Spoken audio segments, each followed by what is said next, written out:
Baik, kita lanjut ke transformational approach.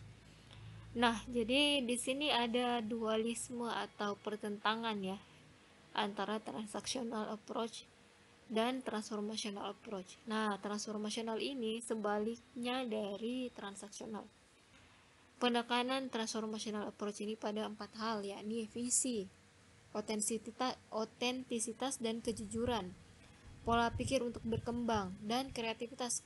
Yang kita lihat kan tadi itu betul-betul penekanannya pada regulasi, kontrak, begitu ya. Kemudian motivasinya yang pada level eksternal.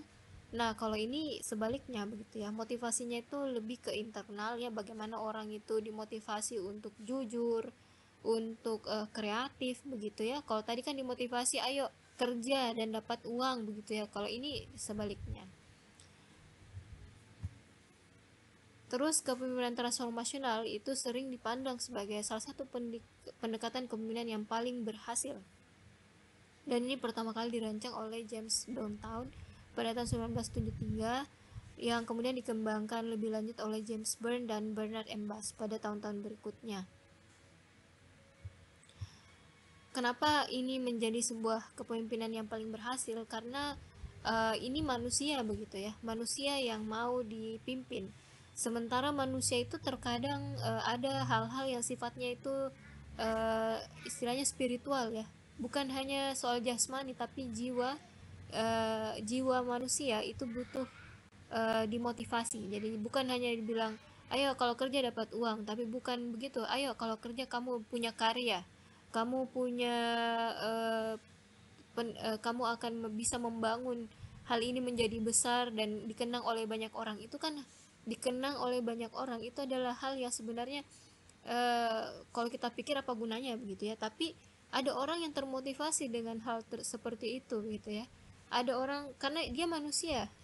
Kita bisa lihat kembali ke hierarki kebutuhan Maslow, di mana kita bisa lihat di sini ini memang kebutuhan penting bagi manusia ya, tapi puncak dari kebutuhan itu adalah belongingness and love ya, esteem atau harga diri, dan self actualization. Karena kalau kita cuma peduli pada tataran ini, apa bedanya kita dengan makhluk yang bukan manusia begitu ya, seperti hewan.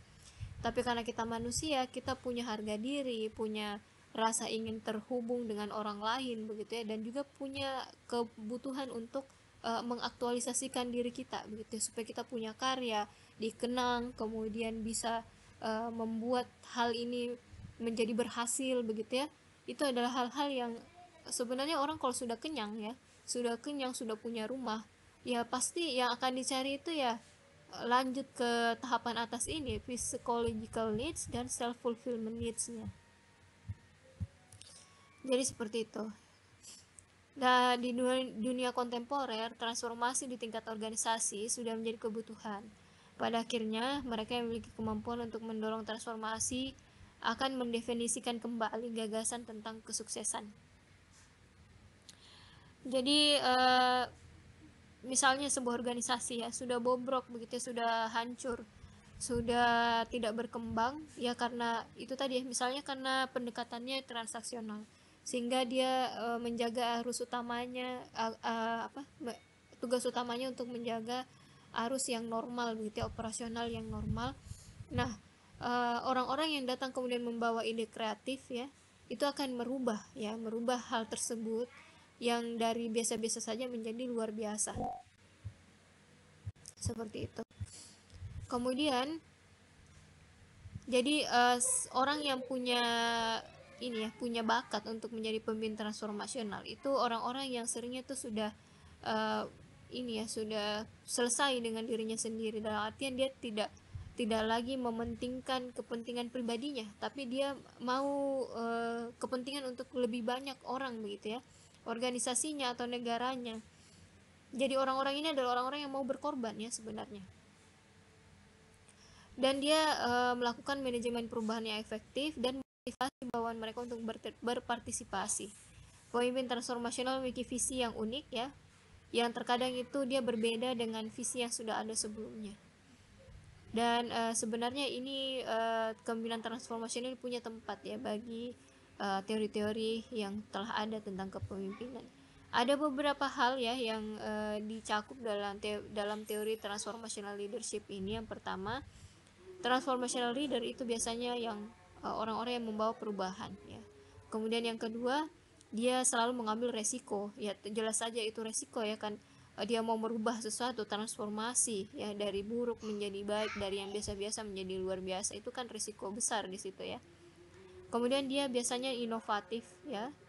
Kemudian yang keempat, dia percaya diri ya, percaya diri dan bisa memotivasi orang lain untuk juga percaya diri. Kemudian dia juga mencontoh, jadi ini ya, teladan begitu ya. Untuk pemimpin transformatif itu supaya bisa menjadi teladan, kita diceritakan dia mau berkorban duluan ya, rela misalnya dia lapar begitu ya supaya misalnya bisa maju, rela berada di garis terdepan, itu adalah ciri-ciri kepemimpinan transformatif.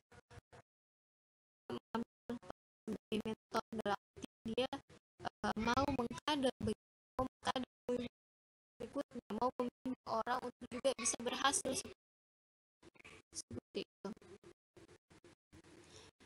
Kemudian transformasi itu membuat perubahan ya, ya ini yang tadi itu.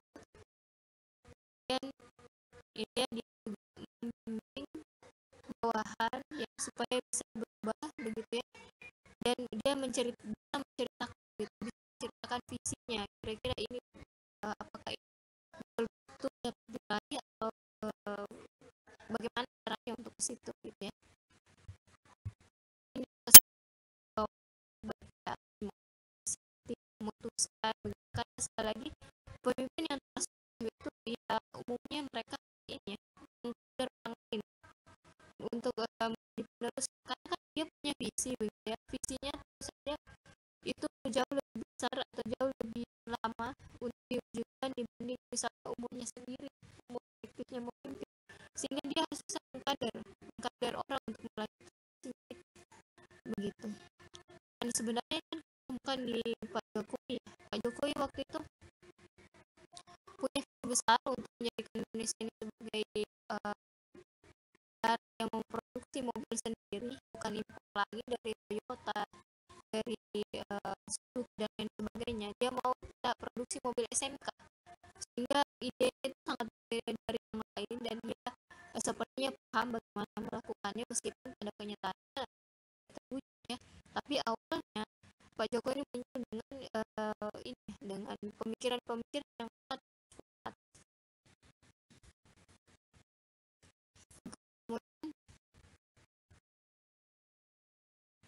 yang dengan kreativitas ya, inovasi, kemudian senang ketika dia membuat orang melakukan secara tradisional ya.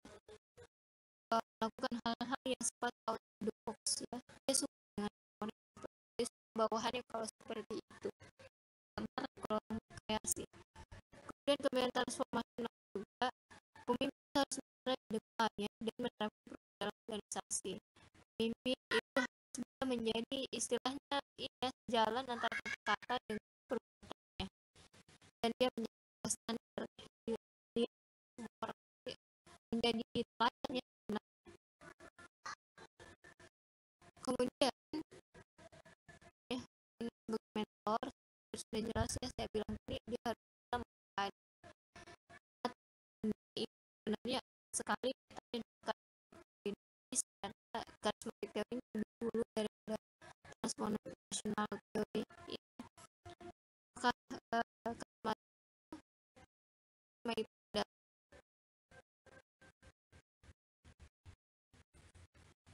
berasal dari bahasa Yunani yang berarti divine, inspired, gift, tidak dianggap. November tahun 1947 ya, lebih awal daripada transformational leadership theory. Dia menggunakan istilah karisma untuk menggambarkan pengabdian dari prediksi kan seorang menjadi seorang memiliki kualitas luar biasa. Jadi maksudnya ada orang begitu ya, yang itu berbeda dari orang lain ya, tidak sama dengan tradisi yang tersebut. Orang-orang yang seperti itu dia punya ide yang berbeda tradisi yang beda gitu ya, maka dia dengan memiliki karisma.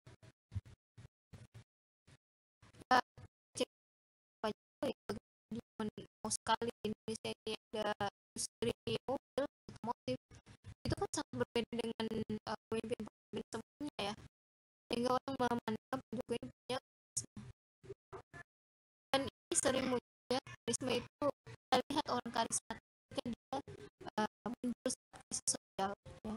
Ada terjadi krisis di Indonesia misalnya ya, di mana orang itu saling menggunakan mobil mewah ya, dia itu kan tiba-tiba ada orang yang berusaha untuk membentuk industri di Indonesia, industri otomotif, dan mengajak orang-orang untuk percaya itu orang, wah orang sekali nih, karismatik sekali gitu ya.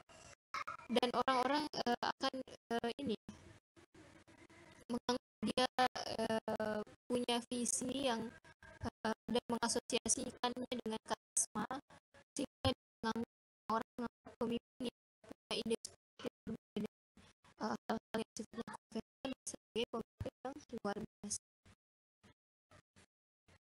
Jadi ini kita punya visi berbeda ya, orang karisma punya visi berbeda dengan apa yang sedang berlangsung. Jika dia menawarkan ide yang berbeda, kalau dia berhasil meyakinkan orang lain, dia akan dipandang sebagai orang karismatik. Dia tidak konvensional atau tidak berlaku seperti orang-orang yang seperti misalnya dia pejabat, dia satu-satunya pejabat yang pakai kemeja 150.000 ya. Nah itu kan konvensional ya, dia akan secara tidak langsung dia akan menunjukkan bahwa diri itu karismatik begitu ya, korbankan dirinya sendiri seperti yang tadi saya jelaskan ya. Kemudian dia percaya diri, uang harus dia orang lain.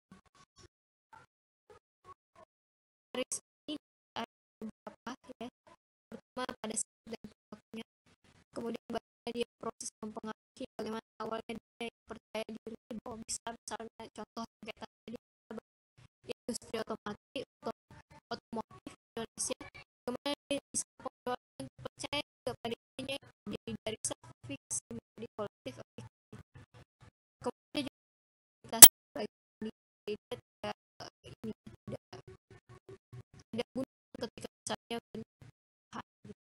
Jadi nasional ini sama saja dengan karisma, tapi karisma itu adalah teori yang lebih dulu daripada suatu.